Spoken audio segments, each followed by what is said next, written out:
Pensa numa ideia curiosa. E se a gente pegasse um herói de anime de comédia e colocasse ele num julgamento? Mas um julgamento com as leis da teologia do século XIV. A questão que vai guiar essa nossa análise é exatamente essa. O que aconteceria se um aventureiro cínico, cheio de truques, fosse julgado pela moralidade implacável do inferno de Dante? Para a gente responder isso, primeiro a gente precisa conhecer o réu. E no banco dos réus, a gente tem ele, Kazuma Sato. Um cara que, vamos combinar, não confia muito na força bruta.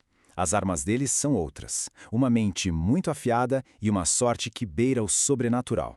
E olha só, são justamente esses dois pontos, a inteligência e a sorte, que vão ser a chave para entender o destino dele.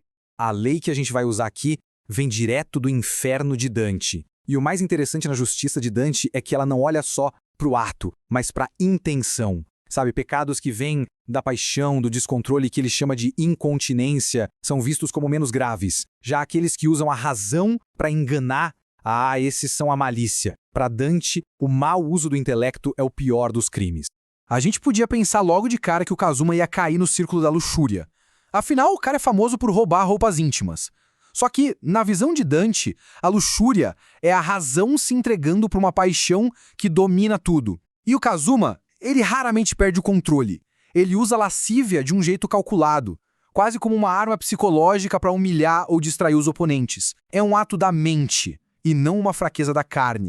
Tá, e a ganância? Ele tá sempre atrás de dinheiro fácil. Mas, de novo, para Dante, o como importa mais do que o porquê. A avareza do Kazuma não é só um apego ao ouro. Ele busca a riqueza com um esquema, explorando as regras, se apropriando do que não é dele. O desejo é por dinheiro, sim, mas o método é pura fraude. E é isso que nos leva à verdadeira natureza dos pecados dele, a malícia. Pro Dante, a malícia é a perversão da nossa inteligência, sabe? É pegar o dom que nos define como humanos e usar ele para enganar de propósito. É o pecado do intelecto. Essa citação aqui no slide resume tudo perfeitamente. Para Dante, a fraude é pior do que a violência, porque ela ataca a confiança, que é a cola que mantém a sociedade unida. É a traição fundamental da razão humana. Então, qual é a prova definitiva que sela o destino dele?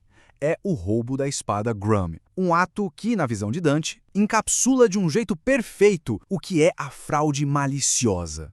Vamos analisar os fatos aqui. A espada Gram não era um item qualquer. Era uma relíquia divina, dada a um herói escolhido para salvar o mundo. O Kazuma, em vez de lutar de forma justa, usou a sua habilidade Steel, turbinada pela sorte dele, e simplesmente arrancou a espada do herói. Ele ignorou o mérito, ignorou honra. E o pior de tudo, depois ele vendeu esse instrumento sagrado como se fosse uma mercadoria qualquer. E o veredito? Bem, ele nos leva direto para o 8º círculo do inferno na 7ª vala, a casa dos ladrões. A justiça nesse lugar é poética de um jeito terrível. A punição é um espelho do pecado. Como os ladrões em vida não respeitaram a propriedade dos outros, agora, no inferno, eles perdem a propriedade do próprio corpo. E para o Kazuma, esse tormento seria personalizado. Primeiro, as serpentes iam imobilizar as mãos dele, as mesmas mãos que ele usava para o Steel. Depois ele seria picado e queimado até virar cinza, só para se reconstituir sentindo uma dor agonizante. Uma paródia cruel daquelas ressurreições fáceis que ele tanto explorou. E por fim, ele seria forçado a perder a própria forma, se fundindo com répteis, perdendo a identidade humana do mesmo jeito que ele roubou a dignidade e os bens das suas vítimas.